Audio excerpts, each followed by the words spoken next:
Salut, salut à tous. Moi, c'est Fanny depuis Paris. Je vous souhaite tout d'abord de passer de bonnes fêtes de fin d'année. Que le Seigneur continue d'étendre sa grâce et sa main puissante sur nos vies. Que cette année qui va débuter dans quelques heures maintenant, que nous puissions toujours l'avoir au centre de nous, qu'il puisse toujours être là, au cœur de nos vies. Moi, je viens ici aujourd'hui pour rendre mon témoignage, parce que voilà, le mois de décembre, c'est le mois de l'action de grâce. C'est le mois où on doit dire merci au Seigneur. Moi, je dis merci. J'ai tellement de buts pour dire merci. J'ai tellement de raisons de glorifier le Seigneur pour cette année qui s'achève, pour ma vie, pour celle de mes enfants, pour celle de mon mari, pour celle de ma famille, pour ma vie spirituelle et pour ma vie professionnelle.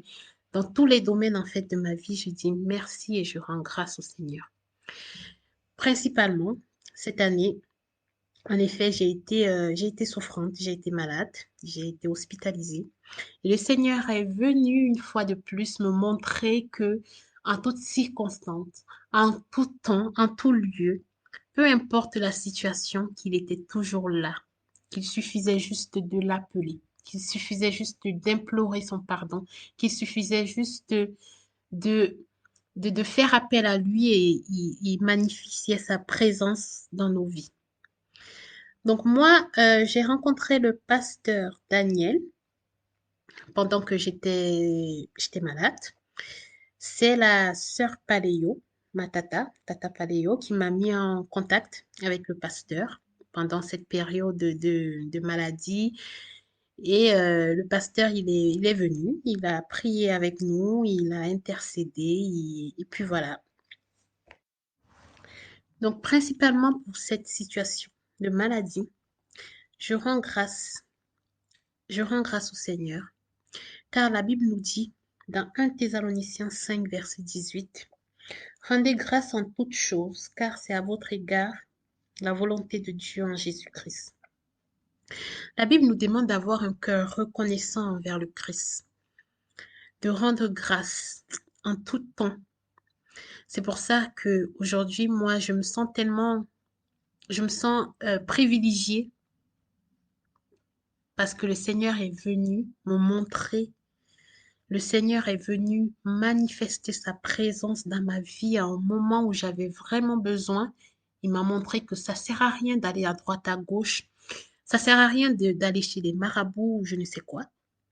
Il faut tout simplement faire appel en lui. Ça sert à rien d'être inquiet. Ça sert à rien de se morfondre dans son coin, de réfléchir à 10 000 solutions.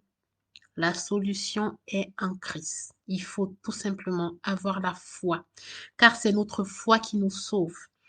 Moi, alors, pour vous faire un petit résumé de la maladie, j'ai eu un songe dans lequel j'avais été mordue par un serpent au niveau de mon pied. Quelques jours plus tard, j'arrivais plus à marcher. J'étais, on va dire à peu près, on va dire que j'étais paralysée au niveau du pied, des membres inférieurs. Donc, je pouvais plus poser le pied au sol, je pouvais plus faire un pas. J'étais vraiment, j'avais très, très, très atrocement mal. Mais le Seigneur est venu pour montrer que il n'avait pas dit son dernier mot. Donc, c'est à ce moment que le pasteur Daniel entre dans ma vie. C'est à ce moment que la sœur Paléo, ma tata Paléo, me met en contact avec le pasteur Daniel pour des séances de prière. Donc, on a fait des prières ensemble. Il a fait des prières pour moi de son côté tout seul. J'ai continué les prières de jour comme de nuit. J'ai continué de demander au Seigneur de venir me guérir, de venir parce que je savais que j'étais déjà guérie et même quand je priais, je disais que je sais Seigneur que tu m'as guérie.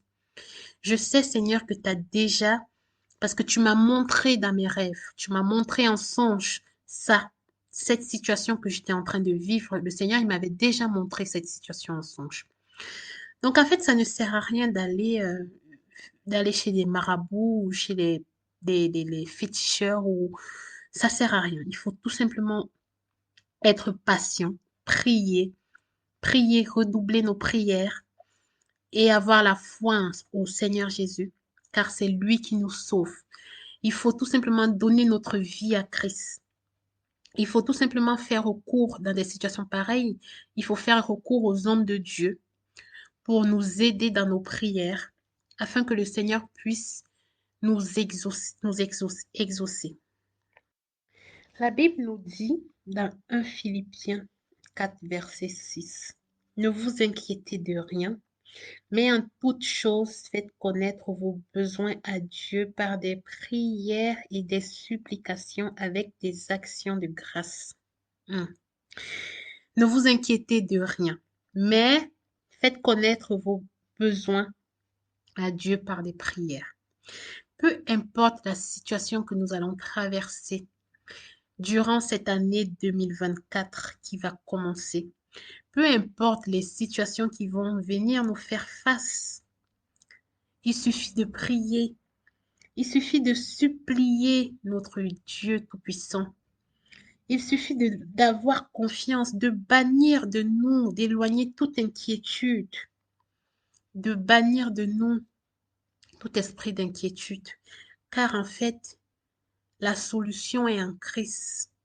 Il suffit de prier, de supplier, d'adorer, d'exalter notre Seigneur Jésus-Christ. Et nous aurons la solution. Il suffit d'avoir la foi. Dans Malachie 1, verset 2, la Bible nous dit que l'action de grâce préserve nos bénédictions. Il faut que nous ayons foi en Jésus-Christ, afin que toutes nos actions de grâce. Pour terminer mon témoignage, j'exhorte chacun de nous de vivre une vie de Christ, de ne pas vivre pour soi, mais de vivre pour Jésus.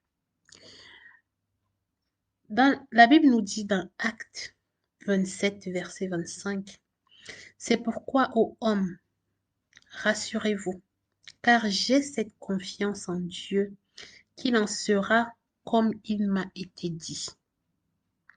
J'ai cette confiance en Dieu qu'il en sera comme il m'a été dit. J'exhorte chacun de nous ici présents de confier sa vie au Seigneur, car le Seigneur a déjà donné sa vie. Le Seigneur a déjà fait pour nous ce que personne sur cette terre ne peut faire. Remettons tout simplement notre vie, nos vies, celles de nos familles, celles de nos amis, celles de nos enfants, celles de nos époux entre la main précieuse de Dieu. Et comme ça, il pourvoira à notre place. Merci.